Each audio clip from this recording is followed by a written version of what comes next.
Agradecemos a todos y todas que están conectados en este minuto. Muchas gracias. Estamos en el coloquio permanente de conflictos territoriales de COES, específicamente trabajando desde la línea Geografía del Conflicto y la Cohesión Social de COES. Esta es nuestra cuarta sesión, denominada Los conflictos del extractivismo hacia prácticas y conceptos globales.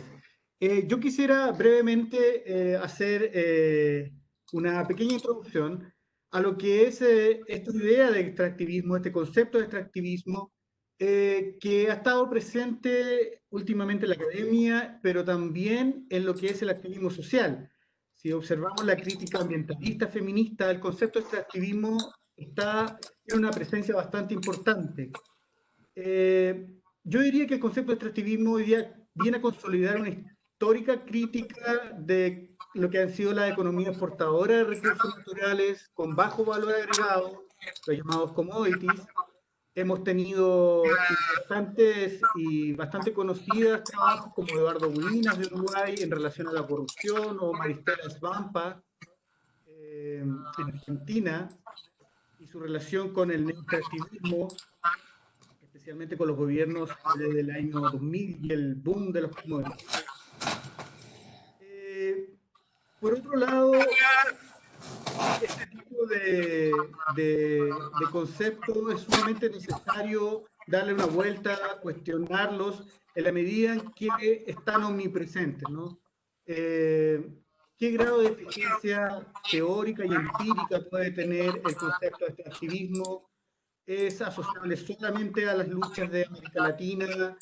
¿O podemos, por ejemplo, hacer comparaciones entre países dependientes del petróleo como es Arabia Saudita y Venezuela bajo el paraguas de extractivismo? Son cosas son cuestionamientos que creo que es sumamente importante dar una vuelta, y es por eso que dentro del coloquio hemos decidido plantear esta sesión de discusión, y para eso nos acompañan Matilda Lane, es académica del Instituto de Altos Estudios de América Latina, asociada al CREDA París 3, Sorbonne Nouvelle. Ella es investigadora adjunta de COES, de la línea Geografía del Conflicto y de la Cohesión Social. Y también nos acompaña Antoine Mayet, quien es académico del INAPO Universidad de Chile, coordinador del Magíster en Ciencia Política, investigador adjunto también de COES en la línea Geografía del Conflicto y Cohesión Social, y también investigador adjunto del CR2 en la línea de Gobernanza e Interfaz de Ciencia Política. Muchas gracias por hoy día compartir vuestra reflexión, vuestra propuesta de agenda de investigación.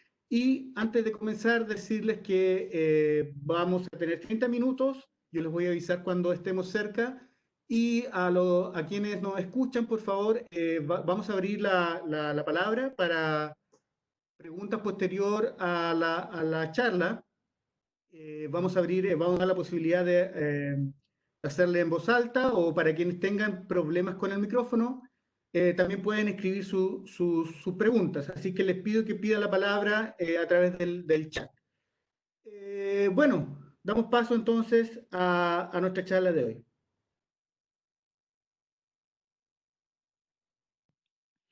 Muchas gracias, Ricardo. Bienvenidas y bienvenidos a esta sesión. Saludos también a los autores que nos acompañan, veo a Julie Massal, he visto a Fanny Lajarre, también a Jimena Guarnas, la vi también. Así que saludos a todos, y hoy nos proponemos para ese ciclo del coloquio una sesión un poco teórico-conceptual alrededor de dos temas centrales de nuestro coloquio, que son las movilizaciones sociales y el extractivismo. Y proponemos también una propuesta de análisis comparada, y así voy a empezar con algunas imágenes para contextualizar nuestra presentación. Antoine, si puedes, gracias. Estas fotos que tenemos ahí ahora nos aparecen cada vez más normales y comunes, más que todo en ese coloquio. Son fotos que representan distintas protestas de explotación, en contra de la explotación de recursos naturales en distintas partes del mundo. Las que están arriba son de contextos latinoamericanos que conocemos mejor, y los de abajo dan cuenta de procesos en Europa, ahí en Alemania, abajo la foto grande y la pequeña, una situación en Francia. De ahí surgen nuestras interrogaciones. Tenemos protestas que aparecen como similares en distintas partes del mundo y frente a un proceso que nos parece global, que es el extractivismo. Sin embargo, surgen preguntas. ¿Será que se trata de lo mismo? ¿Será que podemos analizar estos procesos mediante un marco conceptual común, que sería el extractivismo? ¿Y qué ganamos al analizarlos desde ese marco conceptual común? Esas son las preguntas que teníamos hace un año, y con esas preguntas hicimos un llamado a propuestas para un congreso que organizamos, o sea, un panel que organizamos con Antoine en Bordeaux, en Francia, en el Congreso de la Asociación Francesa de Ciencia Política. Así que para recordar que hicimos esa reflexión pensando en todo lo que habíamos tenido de discusiones en el coloquio, y con eso hemos tratado de llevar esa conversa al otro lado del continente, digamos, del continente europeo, y de pensar un poco, tener varios casos más allá de América Latina y llegar con ese concepto situado y construido desde América Latina para pensar otras configuraciones sociopolíticas. La presentación que vamos a hacer hoy es el producto de ese intercambio fructífero que tuvimos con los autores en Bordeaux, y ahora estamos en el proceso de escribir juntos un número colectivo para una revista francófona.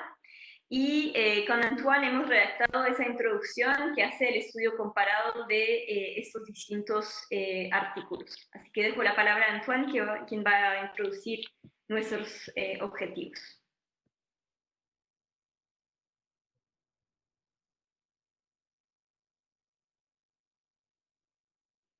Tienes el micrófono apagado, Antoine.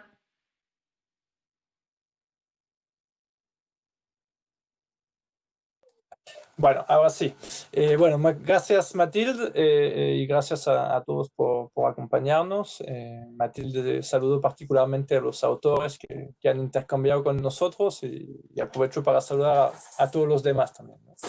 Que nos acompañan hoy.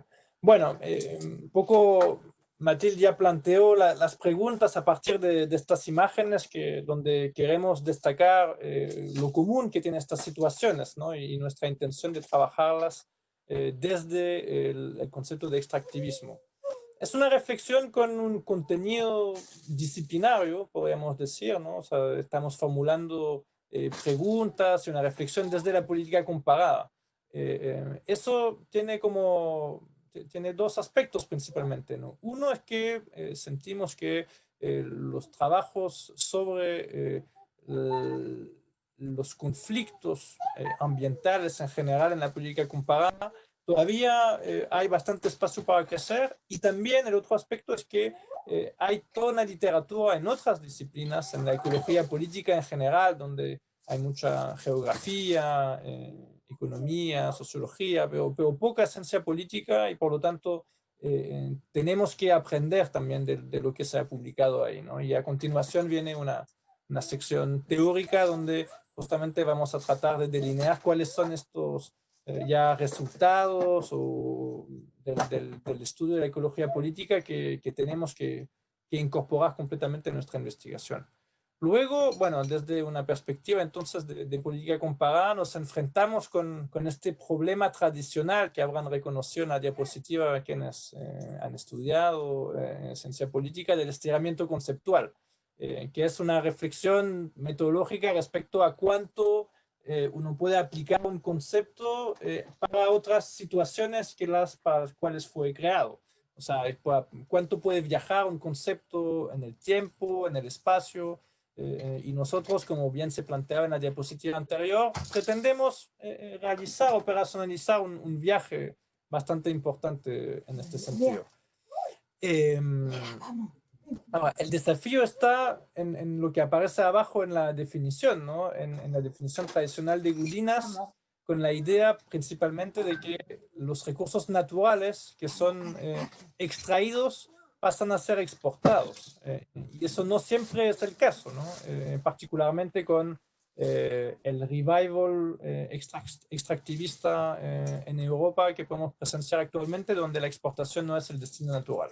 Bueno, este es como un matiz que para permitir el viaje tendremos que considerar y que nos lleva particularmente a plantear no solo la comparación, sino el alcance global. O sea, pensar como el fenómeno en su globalidad y entonces usar la comparación como un camino para comprender este fenómeno global que puede llamarse, no queremos casarnos completamente con el término, pero nos interpela igual y lo ponemos en discusión con este extractoceno, ¿no? que es como un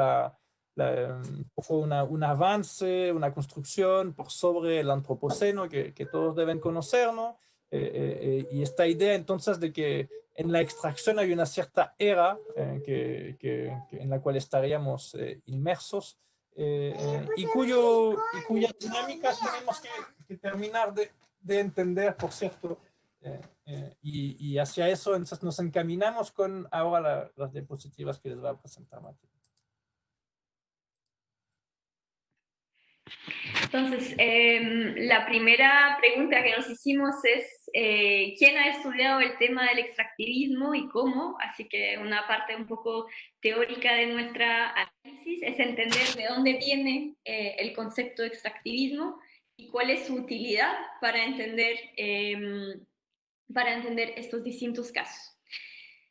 Un poco vamos a volver sobre la génesis y un poco el viaje de ese concepto. El término extractivismo tiene claramente orígenes latinoamericanas y poco a poco ha sido también utilizado para dar cuenta de casos de extractivismo en Estados Unidos, en Canadá. Ha sido un poco así difundido a una literatura más anglosajona y también es utilizado para dar cuenta de casos en África más recientemente. La génesis de ese concepto es a la vez militante y científico, y ahí el "y" es muy importante porque no logramos entender si bien es una construcción científica o militante, así que postulamos realmente que se encuentra la génesis ahí, realmente en ese punto de encuentro, y es un concepto también que deriva de una producción de diversas disciplinas. Así que es un concepto difícil de abarcar porque es un concepto que circula entre mundo social y mundo académico. Mundo social porque permite, o sea, es un marco de interpretación común para varios actores sociales quienes buscan denunciar la explotación de recursos naturales y sus consecuencias sobre sus vidas y sus territorios. Y es un concepto utilizado en la academia. Hay alguien que tiene un micrófono. Gracias. Y es un concepto para la academia, un marco de análisis que realmente nos permite dar cuenta de procesos de explotación y analizar formas de poder y formas de poder múltiples. Ahí puse la anterior, Antoine, por favor. Eso, gracias. Poder anterior. Gracias. De poder que sea capitalista, patriarcal, antropocéntrico y postcolonial. Un buen ejemplo de este ejercicio militante y académico es lo que hizo, por ejemplo, la Universidad de Barcelona con el Environmental Justice Atlas, que varios de ustedes conocen, que registra los distintos puntos de conflictos socioambientales alrededor del mundo, y ahí tenemos realmente ese proceso doble militante y académico. Si miramos también en el uso de las palabras, ahí en el mismo uso de las palabras un proceso de politización importante. Ya no hablar de recursos naturales, sino de bienes comunes, ya no hablar de extracción, sino de explotación, etc.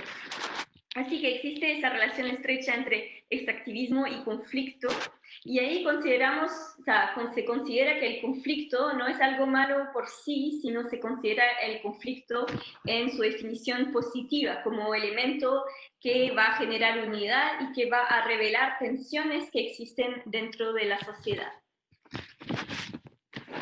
Aportes de las investigaciones e influencia de la ecología política para el estudio del extractivismo. Vale precisar que ahí no hicimos un rastreo de toda la literatura de la ecología política, no es nuestra meta, sino o sea, nuestra meta es entender cómo la ecología política nos puede servir para entender el extractivismo. Y de ahí tenemos varios investigadores quienes navegan entre la ecología política y sus propias disciplinas. Ejemplo de Maristela Svampa, Anthony Bevington o David Harvey, por ejemplo. Tenemos tres aportes centrales de la ecología política. Lo primero es tomar en cuenta la naturaleza, el segundo es la perspectiva histórica y el tercero la mirada espacial. En cuanto a tomar en cuenta la naturaleza, es un punto bien importante, producto de la literatura sobre political ecology norteamericana y la ecología política latinoamericana, al cual se va sumando un marco de análisis marxista con una dimensión de analizar la colonialidad del saber y obviamente tomar en cuenta las cosmovisiones en los territorios. Así que podemos ver que existen múltiples estudios de casos sobre movimientos autóctonos o originarios en contra de empresas o de proyectos, y una segunda fase de investigaciones más concentrada hacia dar cuenta de la complejidad de ese combate David contra Goliat. Segundo aporte, la perspectiva histórica, para tomar en cuenta la larga trayectoria de explotación de recursos naturales, el mismo cobre en Chile, pero también el oro en otros países latinoamericanos, en Perú, Colombia y Bolivia. Recordar que esa trayectoria también tiene que ver con el desarrollo de estos mismos países y la inserción de esos países en el mercado internacional, y en el caso latinoamericano, una inserción que deja al continente como proveedor de bienes primarios. También tomar en cuenta con esa perspectiva histórica que el extractivismo da cuenta también de un proceso de liberalización de la acción pública en el continente, sea para concesiones otorgadas a empresas extranjeras, pero también para dar cuenta de la persistencia de modelos extractivos, aunque bajo gobiernos progresistas, entre comillas, y ahí tenemos toda la discusión sobre el neoextractivismo desarrollado por Svampa, entre otras. Y por fin la mirada espacial, que bueno, para los geógrafos no es nada nuevo, pero para nosotros un poco más. Y ahí realmente tenemos las reflexiones importantes de David Harvey, sus trabajos sobre los efectos espaciales del capitalismo, y otros trabajos interesantes, los de Ferguson, sobre el orden neoliberal. Tenemos trabajos sobre las diversas territorialidades en América Latina y cómo el extractivismo va finalmente a sumarse a distintos conflictos existentes y va a agudizar estos conflictos. Y en África encontramos una producción académica que discute más el término de enclave, que será también interesante indagar. Finalmente encontramos que el extractivismo, estudiado desde la ecología política, nos permite decir que es un proceso histórico de explotación de la naturaleza y de disposición económica, social, cultural y política. Sin embargo, el proceso actual da cuenta de una evolución más reciente del capitalismo global, que tiene que ver con la transformación de las empresas y el cambio de escala de los proyectos. Y ahí nos encontramos en un momento en que la ecología política no nos da más herramientas analíticas, para seguir con nuestra investigación. De ahí surgen nuestras preguntas: cómo analizar esos cambios de escala, y cómo dar cuenta de la evolución de las movilizaciones y cómo comparar estos procesos entre diversos contextos sociopolíticos. Así que, para resumir, tomamos en cuenta esos aportes de la ecología política y en términos analíticos nos vamos hacia herramientas tal vez más disciplinarias. Gracias. Ok, vamos, muchas gracias Antoine, muchas gracias Matilde. Gracias, Ricardo. No hemos terminado, Ricardo. No hemos terminado, perdón. Estamos como a la mitad más o menos. Podemos acelerar un poco, quizás. Estaba agradeciendo solamente la primera parte. Síganos. Ahora seguimos con la segunda. Vale, dale. Bueno, entonces, claro, como bien decía Matilde, están todos estos elementos súper enriquecedores que se han construido desde la ecología política para ir pensando estos fenómenos. Y sin embargo, creemos que para seguir avanzando, bueno, podemos construir encima y junto con ellos, ¿no? Y para eso volvemos entonces a preguntas disciplinarias. Y la primera tiene que ver entonces con articular lo global con la comparación. Si bien, bueno, lo global es como parte de un sentido común hoy, bueno, el coronavirus está aquí para recordarnos, digamos, día a día lo que son las cadenas globales en las cuales estamos inmersos, pero también habíamos tenido un año 2019 muy ilustrador en este sentido, ¿no? Estas manifestaciones que se vieron en Beirut, Santiago, obviamente, o también otras partes, digamos, o Hong Kong, por ejemplo, donde había como esta percepción de que algo en común estaba pasando, o los mega incendios de Australia que recuerdan otros mega incendios en California. Hay como, o sea, en nuestra hipermodernidad, lo global es como parte del sentido común. Pero sin embargo, eso no quita que hay importantes desafíos para la comparación, para entender bien qué vamos a tratar de captar con esto global, más allá de estas imágenes que nos parecen parecidas, pero cuánto se puede comparar en el fondo, ¿no? Y para eso entonces volvemos a estas preguntas de Sartori sobre por qué, qué y cómo comparar, como un poco los motivos, los objetos de comparación y finalmente la manera de hacerlo, ¿no? Y con eso delineamos ideas para este trabajo en común del cual les contaba Matilde, que se inició en esta conferencia el año pasado, pero también creemos que son lineamientos que pueden servir en general para el campo de estudio de los conflictos territoriales. ¿Por qué comparar entonces? Bueno, ¿por qué comparar? Es justamente para que lo global no sea entendido como una especie de desaparición de las diferencias, ¿no?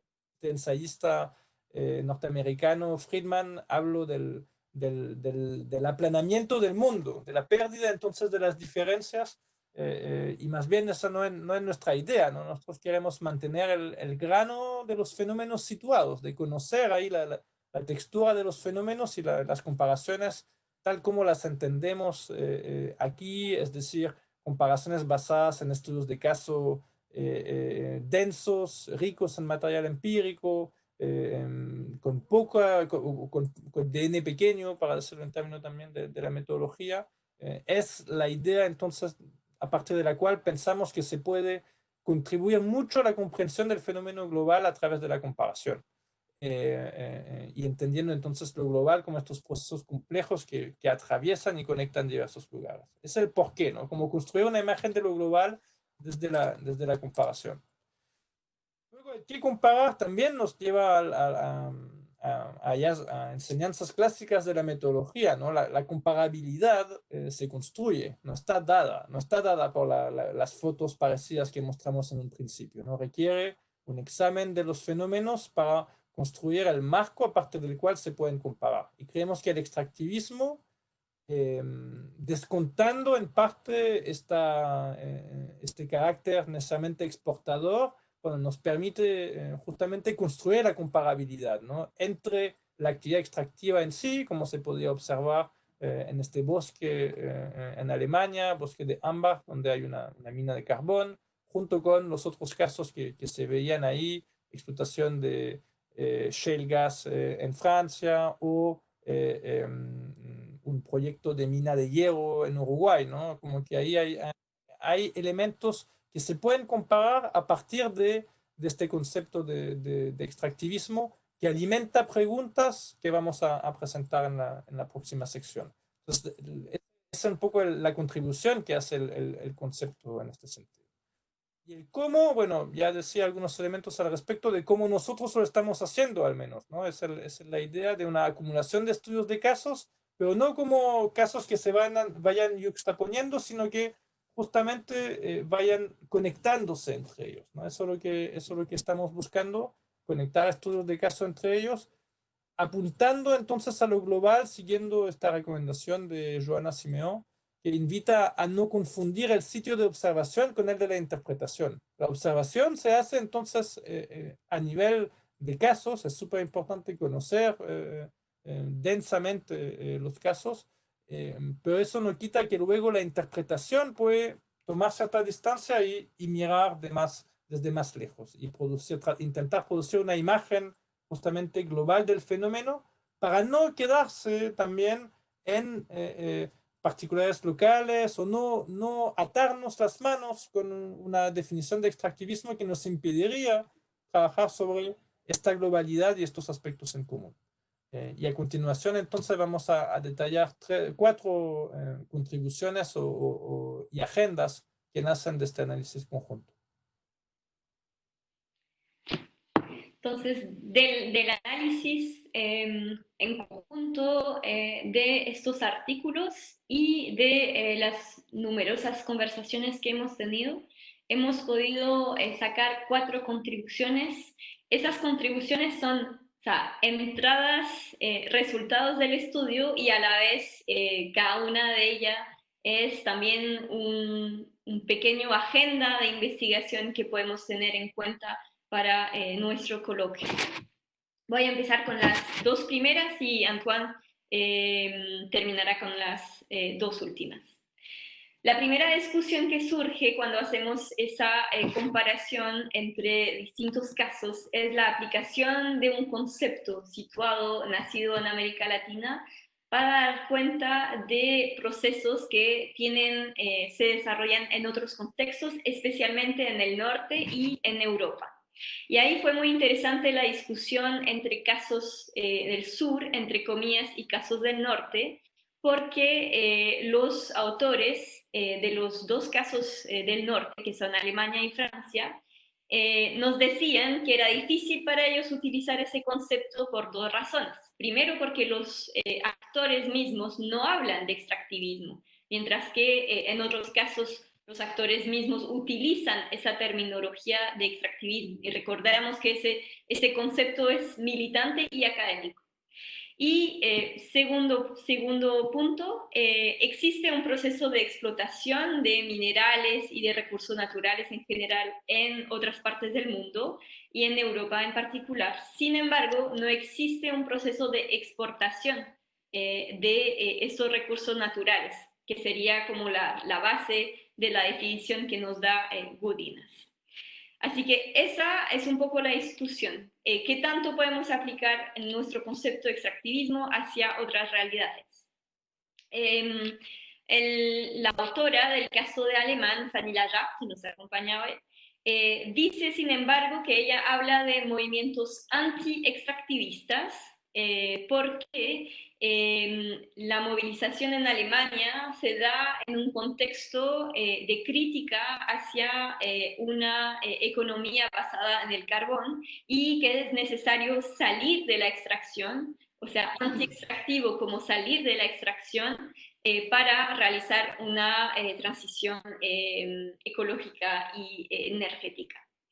En Francia, el autor nos dice que no existe ese modelo de explotación de recursos naturales y exportación, y él considera que hay un límite a la aplicación de ese concepto. Nosotros, sin embargo, viendo todos esos casos, consideramos que existe una fuerte interdependencia hoy en día entre nuestras economías.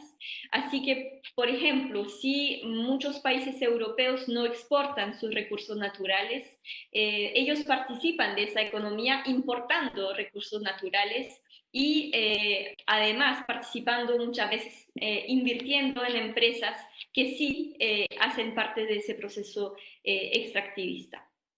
Así que extractivismo o no, finalmente consideramos que esa discusión nos permite decir que el concepto no se aplica a un caso o a un país en específico, sino que es un concepto que nos permite dar cuenta del carácter global de nuestras economías y es el carácter global de una práctica. Eso, una reflexión que hemos tenido gracias a ese estudio comparado. Segunda contribución de este trabajo es el análisis multiescalar como paradigma común consolidado. Finalmente, para resolver esa dificultad para entender movimientos locales, especificidades nacionales, proceso global, muchas veces tenemos dificultad para articular estos diferentes niveles y el análisis multiescalar aparece como una solución metodológica y analítica para investigar. Así, además, tenemos actores que circulan de nivel local, a nivel nacional, a nivel global. Tenemos reivindicaciones, saberes y prácticas circulando entre militantes del sur, del norte y entre distintas organizaciones sociales. Así, el análisis multiescalar nos parece ser una herramienta muy interesante. Para utilizarla existen dos tipos de corpus de literatura que hemos encontrado gracias a nuestros autores. La primera reflexión es una reflexión un poco más geográfica, tomando en cuenta la reflexión sobre la construcción social de las escalas, es decir, la escala como espacio y la escala de análisis, teniendo un poco esta distinción.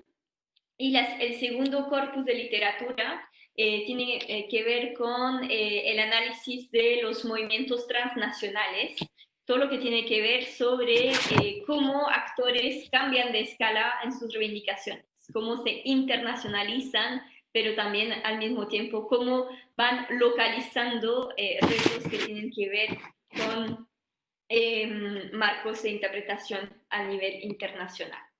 Así, es un resultado muy interesante para entender la multiplicidad de los actores, sus estrategias y ver también que es mucho más complejo que una globalización de las protestas. Bueno, y los otros dos, las otras dos contribuciones que esperamos hacer tienen que ver primero con una observación de la diversificación de los repertorios de movilización. Esto no es una novedad, digamos, ¿no? Ya está bastante conocido que se puede recurrir a muchas tácticas de parte de los actores movilizados, se puede movilizar el derecho, o sea, utilizar el derecho y las oportunidades que se abren desde el derecho. También en los trabajos se ve un uso de dispositivos de consulta autogestionados, muchas veces, ¿no?, al margen de los que son establecidos por las leyes. Hay nuevos sitios de movilización, como las juntas de accionistas, ¿no?, que ya se vuelve una práctica común en el fondo, ¿no? Ya está consolidado. Y lo interesante también de cómo estas tácticas se articulan, aparecen como un abanico a disposición de los actores movilizados para usarlos. Otro elemento que vemos en común son las ocupaciones, ¿no? Hay relativamente un número importante de ocupaciones como las que se puede constatar en el bosque de Ámbar, ¿no?, donde incluso hay instalación de cabañas en los árboles para intentar proteger lo que queda de este bosque alguna vez gigante y ahora muy, muy reducido, pero emblemático, ¿no? Y emblemático en el sentido también de transformarse en lo que en Europa se ha llamado una zona a defender, en donde hay varias en distintas partes de Europa, que son lugares de movilización, de intentar también reapropiarse los territorios, y pensamos que puede haber un interesante paralelo o futura comparación con el destino trágico de las zonas de sacrificio en Chile, ¿no? Y como ahí hay en Chile y en otras partes de América Latina, donde uno podría entonces empezar a quizás a armar comparaciones en este sentido. Eso tiene que ver con el repertorio, pero se puede extender de alguna manera también a la manera en la cual hay articulaciones que se van gestando entre distintos tipos de organización, que muchas veces van más allá de lo estrictamente ambiental. Hay cierta flexibilidad en coaliciones emergentes a veces, o colectivos que se van construyendo, y que apuntan finalmente a uniones a veces efímeras y otras veces que se van instalando en el tiempo.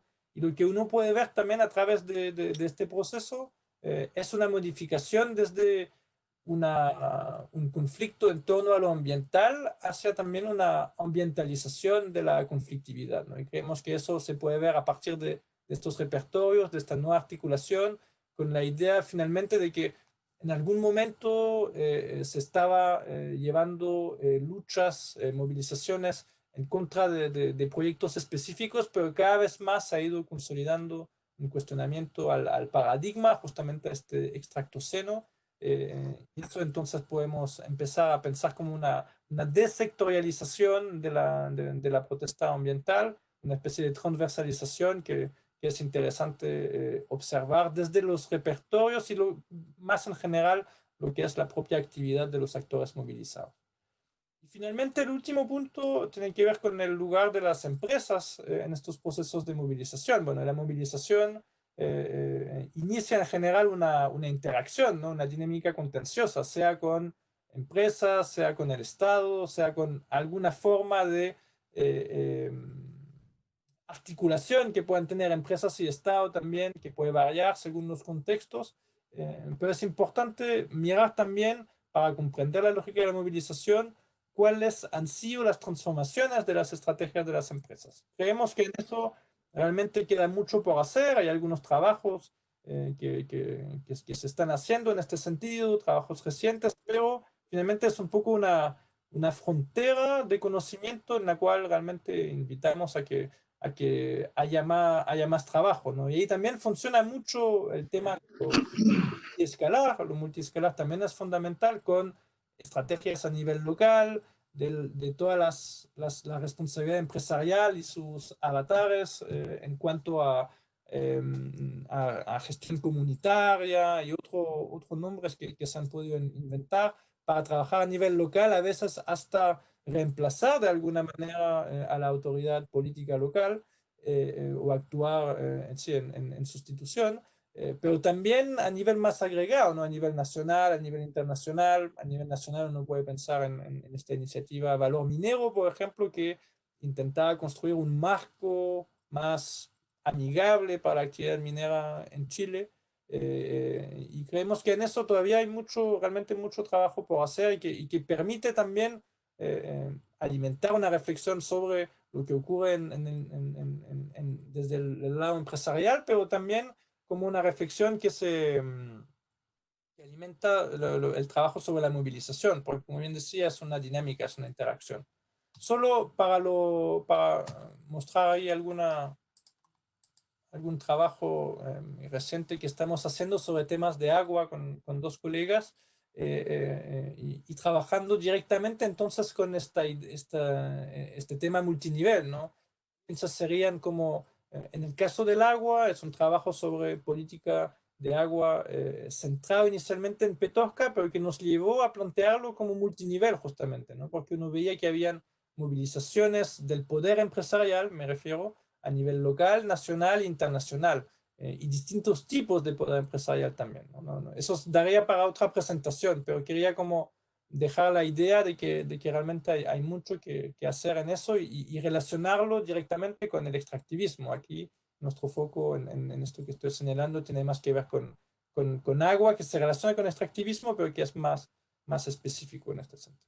Así que esos serían como las 4 agendas, algunas ya más consolidadas y otras realmente como fronteras sobre las cuales trabajar.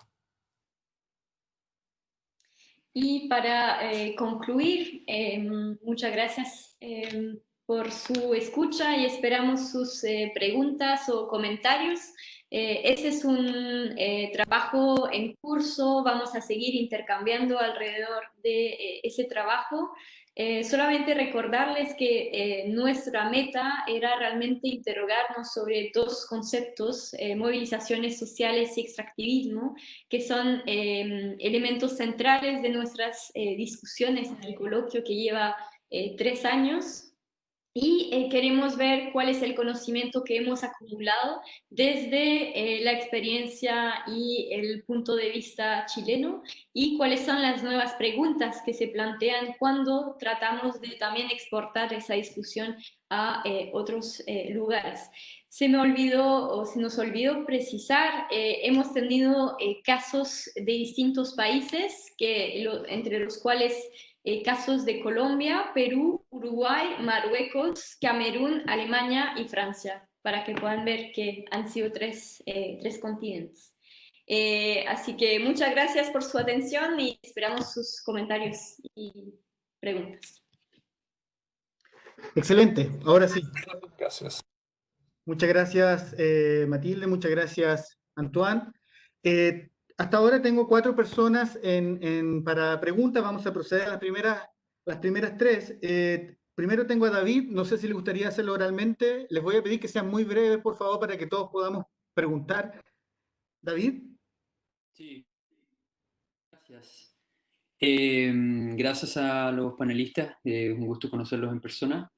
Yo soy investigador y he estado viendo el tema justamente del extractivismo en Chile como caso de estudio, pero estaba desarrollando mis estudios doctorales en Reino Unido. Entonces cuando llevé el concepto de extractivismo a la academia en Reino Unido, nadie estaba muy claro en identificar de qué se trataba, cómo les afectaba a ellos. Entonces mi pregunta es más que nada en relación a esta transferencia del concepto que estábamos discutiendo, en el fondo, de llevarse el concepto que emerge en Latinoamérica desde un contexto activista / académico. Al parecer me da la impresión, y esa es más una honesta pregunta, pero me da la impresión de que estamos trasladando el concepto para ver si aplicaría, si existen como en el fondo empresas depredadoras que están haciendo trabajando en este modelo de extractivismo en países del norte global, pero ¿no sería también más útil verlo desde la otra perspectiva? Ver cómo en el fondo, por decirlo bien burdamente, pero convertir a los países del norte global en parte del problema, en las consecuencias del extractivismo en Sudamérica y en el sur global en general. Esa es más o menos mi pregunta. Gracias. Perfecto. Gracias David. La segunda pregunta, Janina. Janina,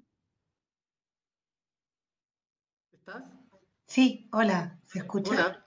Sí, Dale. muy bien. Bueno, la primera pregunta es más a modo así como quizás más simple, pero igual sería bonito y entender mejor qué es el análisis multiescalar. Yo estudio en Holanda y no lo he escuchado antes. Y bueno, también me gustaría comprender,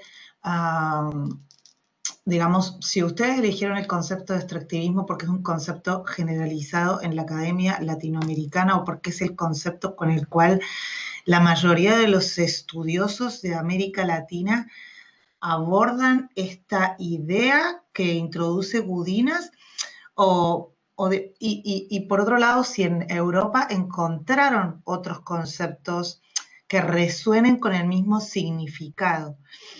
Bueno, eso. Hay muchas preguntas porque es muy interesante, pero lo dejo aquí. Gracias, Janina. Y la tercera pregunta de esta ronda, está anotado Diego. Diego, ¿está por ahí? Hola, sí, ¿qué tal? ¿Cómo están? ¿Me escuchan? Muy bien, dale nomás.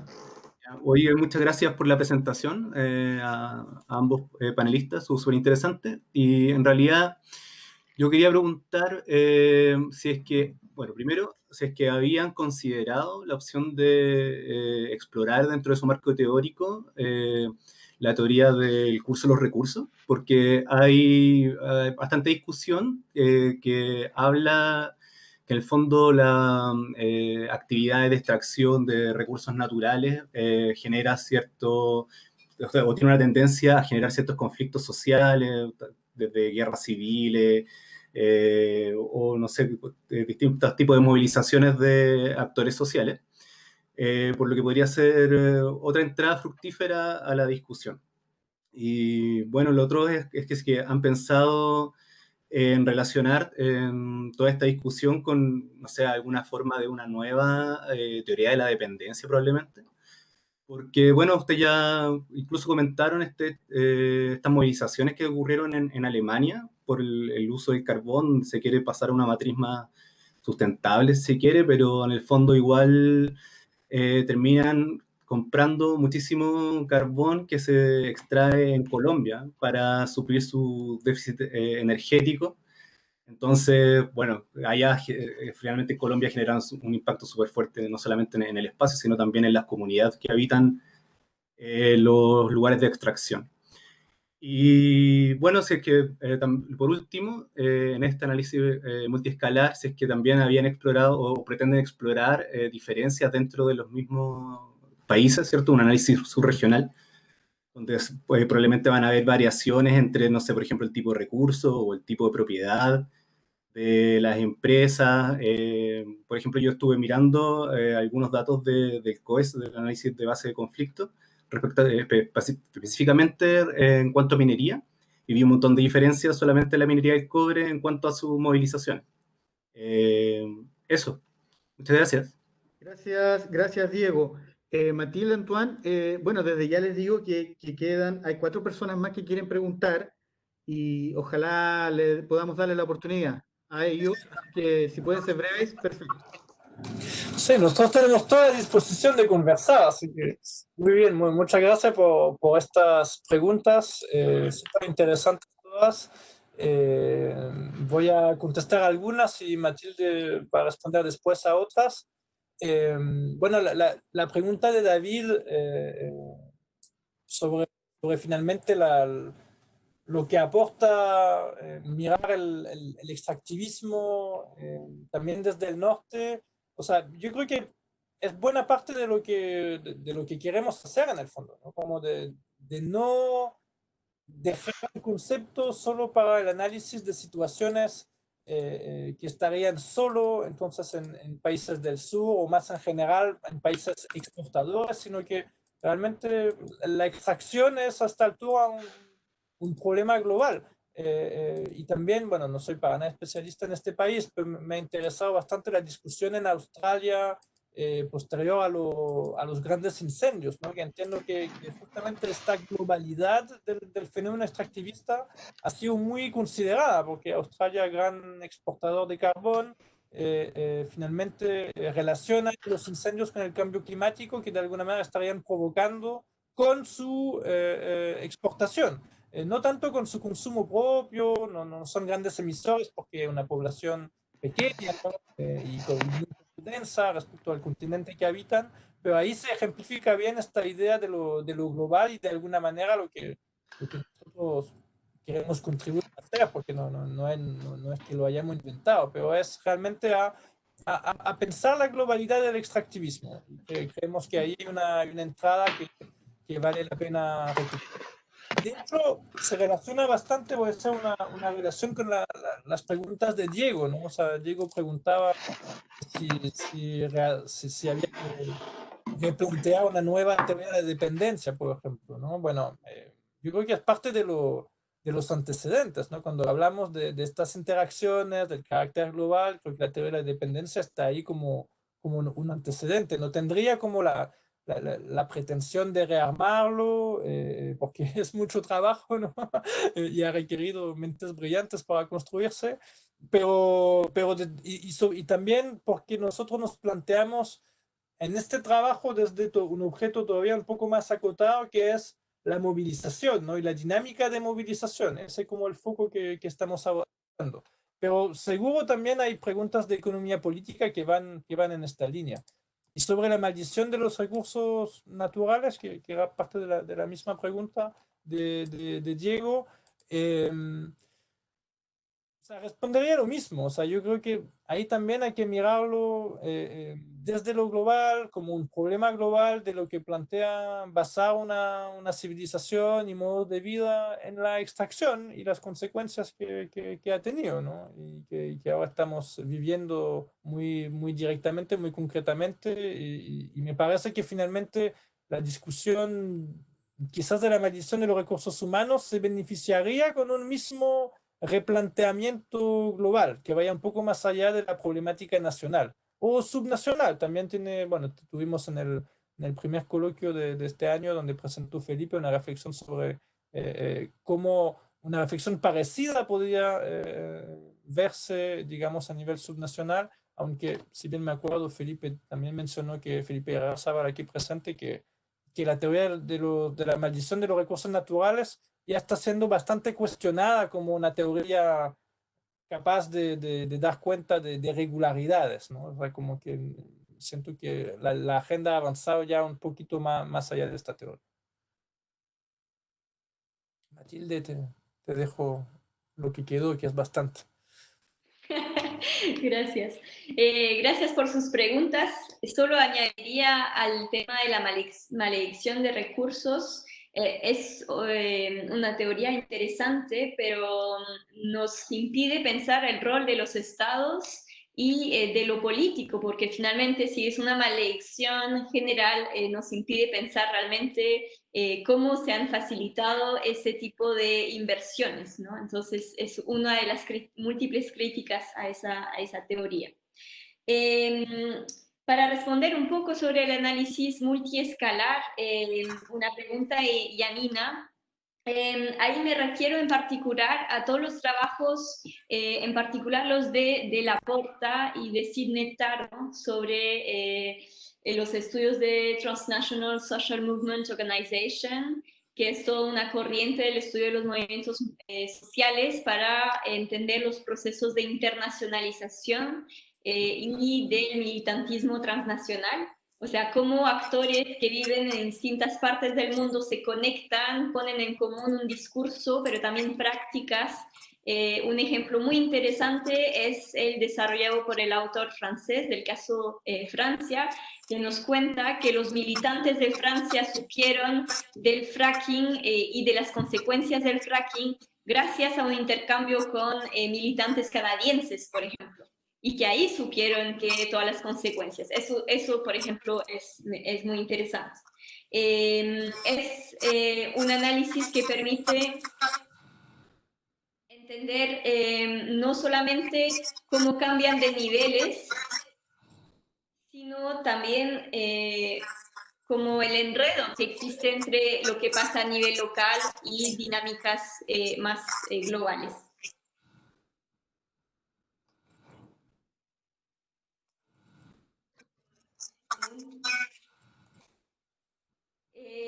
Otra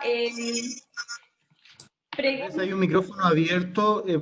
Por favor, apaguen sus micrófonos, por favor.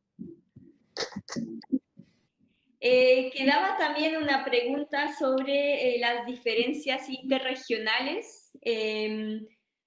Obviamente nosotros no tenemos la pretensión de compararlo todo con todo. Es una de las formas que existe para seguir comparando.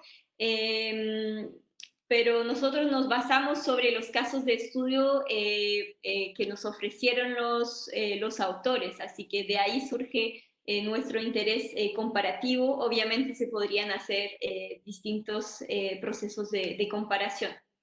¿Por qué escogimos el concepto de extractivismo? Creo que eso era también una pregunta de Yanina. Nosotros llevamos acá en el coloquio Conflictos Territoriales 3 años y la palabra extractivismo creo que apareció casi en la mitad de nuestras ponencias o de los invitados e invitadas que hemos tenido. La gran mayoría latinoamericanos y chilenos en particular, así que realmente nos interpeló el uso corriente de esa palabra, con muchas veces distintas conceptualizaciones. Así que quisimos entender un poco cómo lo utilizamos y finalmente qué nos permite ese concepto, porque llegamos a un punto en que estamos al límite del uso conceptual del extractivismo. Así que queríamos repensarlo un poco. ¿Tienes el micrófono apagado, Ricardo? Muchas gracias, Matilde y Antoine. Voy a leer hay unas preguntas que nos pusieron en el chat y así podemos ir más rápido también. Julien nos pregunta, ¿se puede profundizar en el aspecto de consolidación de protesta más transversal contra el paradigma de desarrollo o el modelo de sociedad dependiente del extractivismo? ¿De qué manera observan un paso de las movilizaciones tipo NIMBY a movilizaciones que apuntan a una transformación social y cómo se articula esta protesta transversal? Luego, Rodrigo también nos escribió la pregunta, dice, me gustaría cómo generar información de estos fenómenos sociales que no contribuya a la represión de los mismos, ya sea desde el mundo empresarial o estatal. Y bueno, ahí está la petición de 2 preguntas más de Jimena y Jorge. Jimena, ¿estás ahí para que nos puedas hacer la pregunta?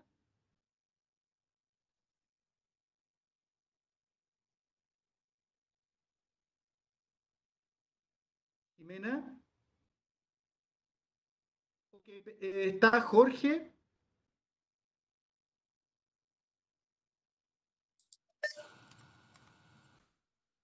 Está Felipe ahí disponible, parece. Ahora viene Felipe. Jorge, Jimena, Jorge ya no están. Ok, Felipe, dale. Hola, muchas gracias por la presentación, Antoine, Matilde y los coautoras y coautores que están presentes. Me parece muy interesante el propósito, el objetivo que tienen de hacer la comparación, pero me genera dudas de la base, me genera dudas o directamente no me gusta la base de concepto de extractivismo que usan, en tanto de exportación de recursos, que creo que no sé si le aporta mucho. Cuando hablamos de extractivismo, sobre todo en el número especial donde agarra mucho vuelo el concepto del grupo de Flaxo, donde está Budina, Alberta Costa, la Policía de las Pampas, se habla de extractivismo y el ismo como un sufijo de una doctrina en cierta medida, donde hay una estrategia de acumulación de élites nacionales, ya sea el Estado o sectores empresariales que empujan la industria extractiva a toda costa. Yo creo que eso es muy distinto a cómo se da el extractivismo en Europa. Y en ese sentido, creo que usar extractivismo en ese sentido más de una doctrina política, o también como dicen el interactivo extractivista en un artículo, en un número especial de Murat Axel, Lorenzo Pellegrini en Extractivism Society, les puede dar luces para comparar el rol del Estado en este proceso, o bien derechamente podrían comparar conflictos asociados a industrias extractivas, que es un término más genérico, pero les puede ser más práctico para propósitos de comparación. Muchas gracias. Ok, gracias Felipe. Bueno, Jimena nos dice que no puede, se corta su comunicación. Creo que ahora estoy. Pregunta, así que mientras podemos proceder con la pregunta de Felipe.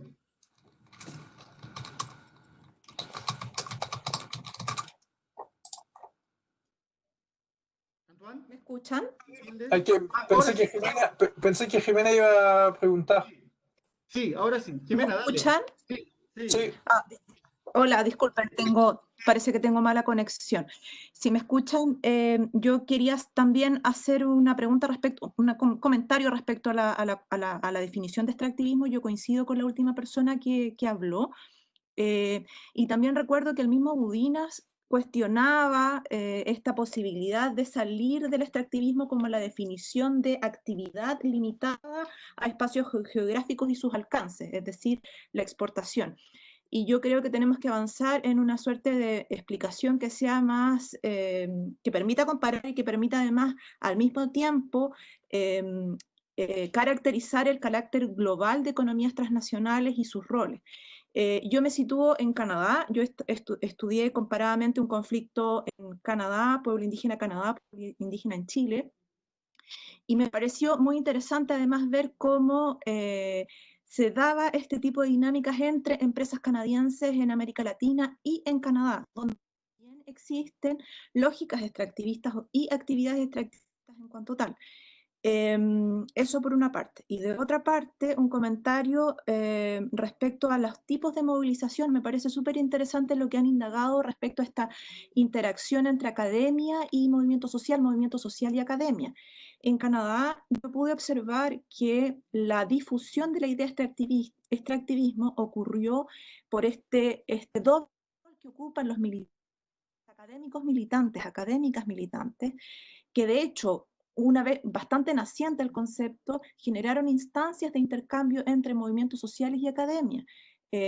Llevaron a Maristela Svampa, interactuaron con grupos de pueblos de primeras naciones, pueblos indígenas, se insertó la discusión en el seno de muchas ONGs y después surgieron otros think tanks que comenzaron a elaborar el concepto. Entonces, allí me parece que también hay otro campo de estudio que es respecto al rol de estos académicos militantes. Eso por ahora. Gracias, Jimena. Y Jorge nos dice a ver, Jorge, ¿puedes hacernos la pregunta ahora? ¿Se escucha? Sí, dale nomás. Gracias. Bueno, muchas gracias por la exposición y el tema, que es sumamente interesante. Yo personalmente estoy ahora en proceso de escritura de lo que es mi tesis de magíster de historia relacionada a lo que es el movimiento de pescadores en Chile, desde el año 88 hasta la ley la famosa ley Longueira del año 2013. Entonces, a mí me llama mucho la atención que al menos el análisis que se tiende a hacer muchas veces desde el extractivismo, y un poco lo que se ha planteado Maristela Svampa, es que se tiende a situar muchas veces lo que es el actor de los movimientos sociales, pero se tiende a dejar mucho de lado lo que son los actores laborales. Entonces, a mí me llama un poco la atención cuál es el rol que podrían jugar los actores laborales, y si necesariamente los actores laborales que están no sujetos a lo que es el modelo industrial siempre van a tener una predisposición a actuar contra el movimiento anti-extractivista. ¿Por qué lo pregunto? Porque al menos dentro de los hallazgos que yo realizo, si bien es cierto que yo me enfoco mucho en lo que es el movimiento de la pesca artesanal, pero existe dentro también del sector de la pesca industrial sindicatos que están contra las políticas extractivistas y la privatización de los recursos como tales. Entonces siento yo que cuál es el espacio de la discusión que se genera en torno a que en este choque sectorial clásico que fue entre el sector rural o el sector industrial, el sector industrial siempre va a estar en contraposición a las demandas de los movimientos anti-extractivistas. Eso. Ok, muy interesante, Jorge. Bueno, ahí tenemos las tres preguntas finales, así que denle, Antoine y Matilde, a la respuesta, por favor. Gracias. Súper. Bueno, muchas gracias a todas las preguntas. Voy a empezar por la pregunta de Julien. Digamos que la pregunta que él formula, pregunta que tenemos también, ¿no? O sea, como esta consolidación del aspecto transversal es una hipótesis todavía, ¿no? Una hipótesis que estoy trabajando también con Gonzalo de la Maza en un proyecto Fondesit que tenemos, que se llama De la dispersión a la acumulación, sobre también movilizaciones socioterritoriales, y que tiene que ver con justamente, o sea, a lo que apunta la pregunta. Lo que he podido observar son distintos mecanismos de conexión, primero como más horizontales, yo creo, ¿no? Como hay hay fuertes redes actualmente que no pasan por un actor central de actores territoriales que entran en contacto con otros actores, ¿no? Y eso se ve desde desde el mismo conocimiento de algunos casos que uno puede llamar emblemáticos, no sé, por haber estado como en la escuela de dirigentes que organiza COES, de dirigentes en temas socioambientales. Una persona dijo, nosotros no queremos ser el próximo Petorca, y eso era como su acción frente a la instalación de paltos en su territorio, que ahora no recuerdo muy bien cuál es, no hay que averiguar, ¿no? Pero estaba esa idea, entonces ahí ya eso va más allá finalmente de un NIMBY, porque está inspirado claramente en cosas que han ocurrido en otros territorios. Y también creo que hay organizaciones que se han dedicado a construir esta red, ¿no? Yo creo que, bueno, ahí yo estoy mirando más ahora algunas organizaciones en temas de agua, pues si uno ve Modatima, como a partir de una situación local se ha ido difundiendo a lo largo del territorio nacional, se ha consolidado como organización a lo largo del territorio nacional.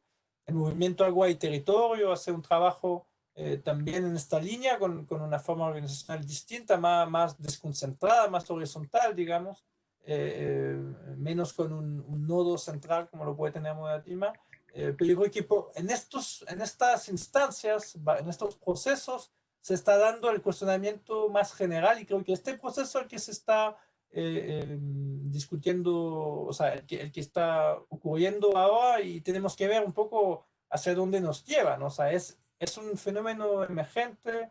Yo creo que hubo discusión también de si las protestas de la revuelta de octubre y fin de año pasado, finalmente cuál era el lugar del medio ambiente. Hubo toda una serie de observadores que dijeron, bueno, es una vuelta a los temas sociales, como que... Pero también hubo una respuesta desde los propios sectores movilizados por temas ecológicos o ambientales de destacar que la protesta ambiental ha sido también algo que nutrió esta movilización, que fue parte de esta olla a presión que fue Chile en los meses anteriores, donde, por ejemplo, la situación de la sanitaria de Osorno fue importante, ¿no? Entonces, para contribuir a un clima de exasperación con el llamado modelo en general. Entonces, bueno, esos son como algunas pistas, ¿no? que estamos siguiendo, pero no lo tenemos completamente estudiado por ahora todavía. Bueno, y en cuanto a lo que señalaba Felipe, como de lo que no le gustaba de cómo estamos usando extractivismo, y Jimena también que invitaba a caracterizar el carácter global del extractivismo, yo creo que no estamos tan lejos, ¿no? Yo creo que quizás, bueno, por cierto, no hemos recuperado ahí explícitamente la dimensión de estrategia de acumulación del extractivismo, pero es algo que tenemos presente, que tenemos que ver bien cómo visibilizar. Y esta idea de que habría algo excepcional en que estrategia de acumulación y de empujar la industria extractiva a toda costa fuera excepcional de América Latina o del sur, yo no estoy de acuerdo. Yo creo que en eso, y en parte es lo que anima nuestra construcción de una categoría global, las categorías de norte y sur no funcionan muy bien. En la misma Europa hay una fuerte reactivación, con una agenda que, por ejemplo, en España está bastante fuerte para instalar minas, y son, o sea, a toda costa, no sé, hay que ver ahí qué significa, pero son actores que claramente no van en contra de la preocupación por el cambio climático. Están los casos de Estados Unidos, de Canadá, que ya lo conoce muy bien, de Australia, que yo mencionaba, que no sé si son norte o sur. O sea, yo creo que justamente la problemática extractivista es global en este momento, y tiene que mirarse en su globalidad y en sus declinaciones locales específicas, ¿no? O sea, no es perder cada especificidad en esta globalidad, pero eso sería como mi respuesta, y sí como un llamado de atención, lo tomo como un llamado de atención también al aspecto de economía política del extractivismo que no estuvo tan presente en nuestra presentación.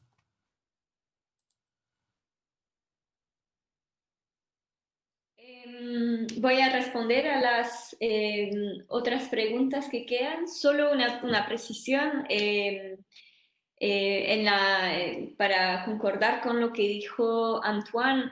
Si bien el aspecto de economía política global no estuvo tan presente en nuestra ponencia, es algo realmente muy, muy presente en nuestras inquietudes, más que todo cuando tratamos de ver el tema del cambio climático y de la extracción, porque hay varios movimientos en Europa o en el norte, entre comillas, que están empezando a ligar esa temática de la necesidad de hacer un cambio hacia energías más limpias, tomando en cuenta de que estamos diciendo no queremos extraer más recursos acá, pero tampoco allá, tratando de vincular un poco estos distintos retos. para responder a Rodrigo sobre cómo hacemos investigación sin dar herramientas o al Estado o a las empresas. Diría la primera respuesta sería reflexionar sobre cómo hacemos investigación y por qué la hacemos. Eso es una respuesta que cada uno puede formularse. Pero tenemos que tener en cuenta que para llevar a cabo varias investigaciones no es fácil. En los casos que tenemos en nuestro número, tenemos Marruecos, Camerún y Colombia, que son casos donde realmente investigar junto con movimientos sociales es un riesgo que va a tomar el investigador, pero también es un riesgo hacer preguntas y seguir haciendo terreno en estas zonas, porque obviamente puede poner en riesgo las personas que tratan de movilizarse, a veces de forma mucho menos visible de lo que conocemos. Así que tomar en cuenta eso. Segundo elemento de respuesta, creo que tiene que ver con política de financiación de la investigación científica, y eso estamos hablando de distintos lugares y estamos todos confrontados a ese gran reto de cómo financiar investigaciones independientes, ¿no? Y tercer elemento de respuesta, yo diría que tenemos que investigar más a las empresas, y porque estamos estudiando mucho los movimientos sociales y creo que debemos justamente hacer parte de estos estudios tratando de revelar también o desvelar los mecanismos de poder in situ, cómo se implementa un mecanismo de poder a nivel territorial o a nivel local, y haciendo una invitación para, tenemos que investigar más a las empresas extractivas. Para la pregunta de Jorge, que era una inquietud sobre cómo a veces podemos tener una oposición entre trabajadores y movimientos anti-extractivistas. En todos los casos que tenemos en ese número colectivo de la revista, realmente cada caso tiene su complejidad, porque en muchos casos tenemos distintas formas de entender la defensa del ambiente o del medio ambiente, y creo que tenemos que considerar una definición bastante amplia, ¿no? Y ver también cómo los propios actores redefinen ellos mismos qué significa defender el ambiente o lo socioambiental. Tú mencionas el tema de los trabajadores del mar o los trabajadores de las empresas de pescadores, pero existen también el tema de los mineros artesanales, por ejemplo, que ellos mismos también explotan minerales y al mismo tiempo quieren también tener mejores condiciones de empleo, y no por eso cuando regresan a sus casas quieren seguir contaminando su propio ambiente. Creo que tenemos que, para salir de ese tema de conflictividad sectorial, también volver al territorio, al habitar. ¿Qué es defender un territorio donde yo habito? Yo trabajo ahí, pero yo habito también. Puede ser una de las pistas para repensar esa complejidad.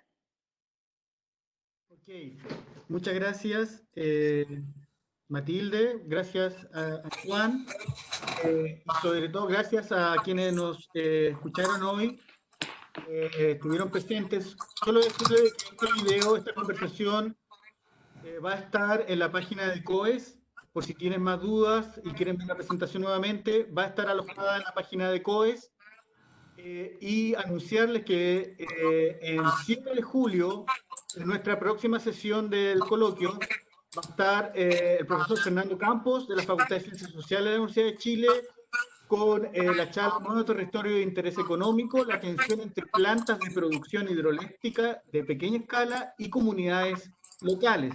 Esperamos que nos puedan acompañar nuevamente en esta nueva charla del coloquio, y puedan ver también el video alojado ahí. También encuentran los correos de los investigadores.